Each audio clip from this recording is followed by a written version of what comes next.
Chair recognizes Mr. Jordan for 5 minutes. Thank you, Mr. Chairman. Mr. Roth, did the government tell you that the Biden laptop story was fake?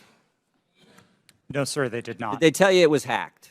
No, sir, they did not. On October 14, 2020, Twitter blocks the New York Post story on the Hunter Biden, the New York Post story on Hunter Biden, and suspends their account. The night before, FBI Special Agent Elvis Chan sends you an email. The email says this: heads up, I will be sending a teleporter link for you to download 10 documents. It's not spam. Please confirm receipt when you get it. 2 minutes later, 6:24 p.m., you respond back, received and downloaded, thanks. What were those 10 documents? Twitter didn't give me access to my laptop, but Special Agent Chan has said publicly, and the FBI has confirmed, that those documents did not relate to Hunter Biden, and that's my recollection of them. What did they relate to? My interactions with Agent Chan and with the FBI almost entirely focused on what the FBI called malign foreign interference, things like Russian troll farms and Iranian involvement in the elections, not on any type of domestic Any of the activity. information on there classified? No, sir, I do not hold a security clearance, and so I would not have received any classified information. Who does hold a security clearance? I'll just go to the second email here. I'm just curious about this. What I propose is that 30 days out from the election, this is another email to you from Mr. Chan. 30 days, we get temporary clearances. You pick who they are. Who were the people at Twitter who had a security clearance? To be honest, sir, I'm not sure, and we never ultimately followed through on this plan to get temporary clearances. Did anyone at Twitter have a security clearance? It's my understanding that at least some current or former employees did hold clearances, but I wasn't certain about that. Ms. Gaddy, do you know if anyone took up Mr. Chan's offer to hand out security clearances 30 days before the 2020 election? Not that I'm aware. So we don't know how many people had security clearances. Twitter, do we know? Mr. Baker, Mr. Gaddy, Ms. Gaddy, anyone know how many people at Twitter had a security clearance in the 30 days prior to the election? I don't know the answer to that question, Ms. sir. Gaddy? I do not know. Mr. Roth, you don't know? No, sir. Well, how about the last one? Ms. Navaroli, do you know? No. I mean, it seemed like the offer was to sort of just hand them out like candy. I just wondered who had them. No one knows? Okay. So the FBI didn't tell you that it was fake, didn't tell you that it was hacked. And Mr. Roth, did the story violate your policies? In my judgment at the time, no, it did not. Yeah, that's what you said. Said what I would propose, is you said it isn't clearly a violation of our hack materials policy, nor is it clearly a violation of anything else.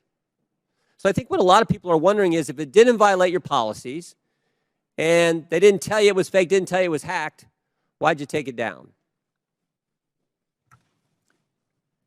The company made a decision that found that it did violate the policy. It wasn't my personal judgment at the time that it did, but the decision was communicated to me by my direct supervisor, and ultimately I didn't disagree with it enough to object to You know what I think happened, Mr. Roth? I think you guys got played. I think you guys wanted to take it deep down. We saw what the chairman put up where you said, everyone in the White House is a fascist. I think you guys wanted it to be taken down. I think you meet with these guys every week. We know that's been established in the Twitter files. You had weekly meetings with Mr. Chan in the run-up to the election. They send you all kinds of emails. They send you documents on the super secret James Bond teleporter. You get information on that. I think you guys wanted to take it down. I think you guys got played by the FBI. And that's the scary part. Because we had 50, this to me is the real takeaway. 51 former intelligence officials 5 days after you guys take down the Hunter Biden story and block the New York Post account. 5 days later, 51 former intel officials send a letter and they say, the Hunter Biden story has all the classic earmarks of a Russian information operation. The information operation was run on you guys, and then by extension run on the American people. And that's the concern. And to Mr. Raskin's point that you guys aren't bound by the First Amendment because you're a private company, okay, maybe so. But your terms of service don't have to comply with the First Amendment. Would that be right, Mr. Roth? They don't have to. You've said that as much in your testimony. My understanding of the First Amendment is that it protects people and businesses from government, not forms how the... in your terms of service. So here's what I want to know. Here's what I want to know. Is this a violation of the First Amendment when the government, Mr. Chan, again, sending you an email saying, we think these accounts need to be looked at because they violate your terms of service? That's a different standard. So you got the government saying your terms of service, which don't have to comply with the First Amendment, but the government saying we don't think these accounts comply with your terms of service, please take them down. You see a problem there, Mr. Roth? Mr. Chairman, I'm seeing a flashing red light. I'm happy to answer the question. Do I think that that's a valuable use of the FBI's time? No, but I don't see in a request for review a problem under the First Amendment, no. I sure do. I thank the gentleman. I yield back. The Committee on Oversight and Accountability will come to order. I want to welcome everyone. Without objection, the chair may declare a recess at any time. I recognize myself for the purpose of making an opening statement.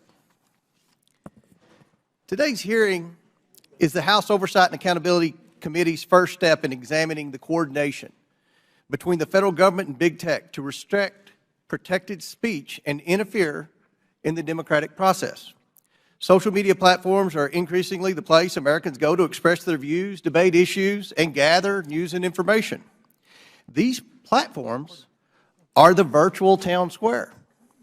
However, many social media platforms are under the control of people who are hostile to the fundamental American principles of free speech and expression protected in the U.S. Constitution. We've witnessed big tech autocrats wield their unchecked power to suppress the speech of Americans to promote their preferred political opinions. Twitter was once one of these platforms until Elon Musk purchased the company a few months ago.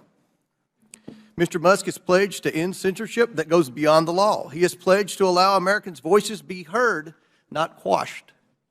In this hearing, we will examine the actions taken by Twitter prior to Mr. Musk's ownership. Many of these actions were carried out by the witnesses before us today.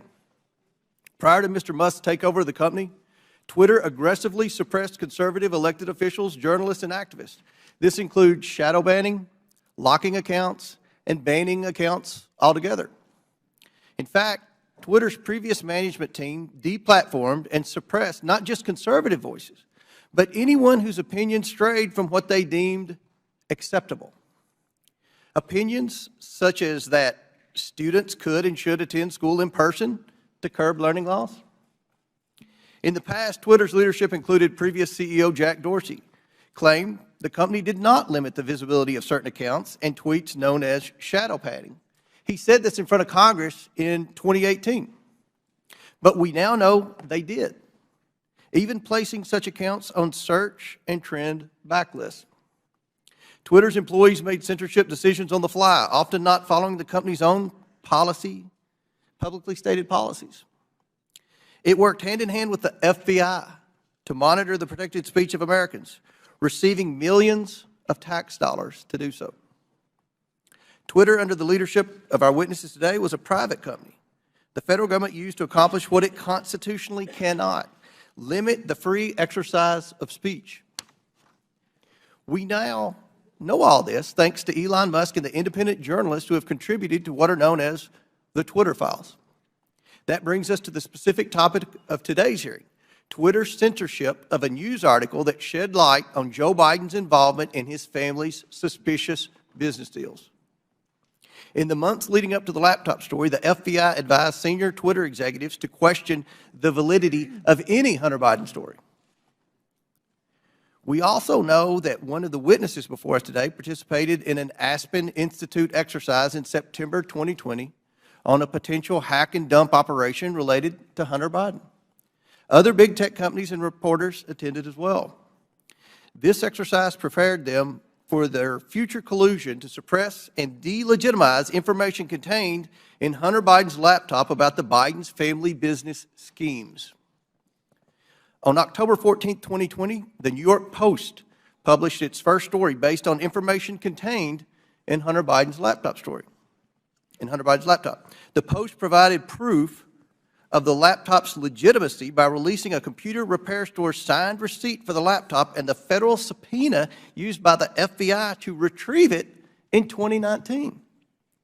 The article revealed that a top executive at Burisma, who was paying Hunter Biden $50,000 a month, had spent time with then Vice President Biden in Washington, D.C. Throughout his presidential campaign, Joe Biden assured the American people that he had never spoken to his son about his overseas business dealing. However, The details exposed in the Post article indicate that Joe Biden lied to the American people. Immediately following the story's publication, America witnessed a coordinated campaign by social media companies, mainstream news, and the intelligence community to suppress and delegitimize the existence of Hunter Biden's laptop and its contents. That morning, Twitter and other social media companies took extraordinary steps to suppress that story. Twitter immediately removed the story and banned the New York Post account. Twitter also banned accounts who shared the story, including White House Press Secretary Kayleigh McEnany, and blocked its transmission via direct message. This episode marked the first time Twitter directly limited the spread of information from a mainstream news organization. And the New York Post would not get its account back for 2 weeks. Twitter would finally admit its mistake, but the damage had already been done. On October 19th, 51 former intelligence officials published a letter that Hunter Biden's laptop was Russian disinformation, which Joe Biden used as a talking point at a presidential debate on October 22nd. But we all know now this was not Russian disinformation. It wasn't disinformation.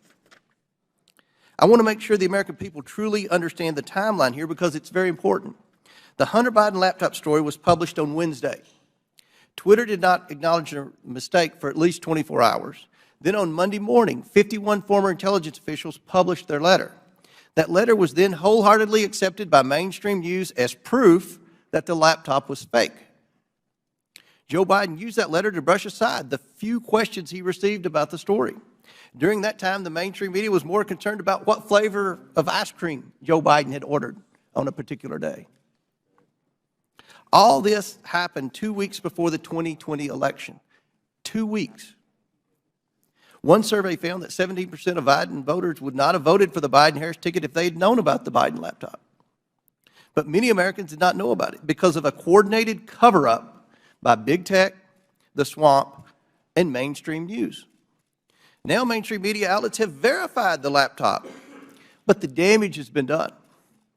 Today we are joined by 3 former high-ranking employees at Twitter. Vijaya Gadde, Twitter's former top lawyer, James Baker, Twitter's former deputy general counsel, and Yoel Roth, Twitter's former head of trust and safety. We are also joined by Annika Collier-Navaroli, Twitter's former head of trust and safety. A former Twitter member of U.S. Safety Policy Team. Let me get that right. I would like to thank you all for your participation in today's hearing. We owe it to the American people to provide answers about this collusion to censor information about Joe Biden's involvement in his family's business schemes. With that, I yield to the ranking member for his opening statement.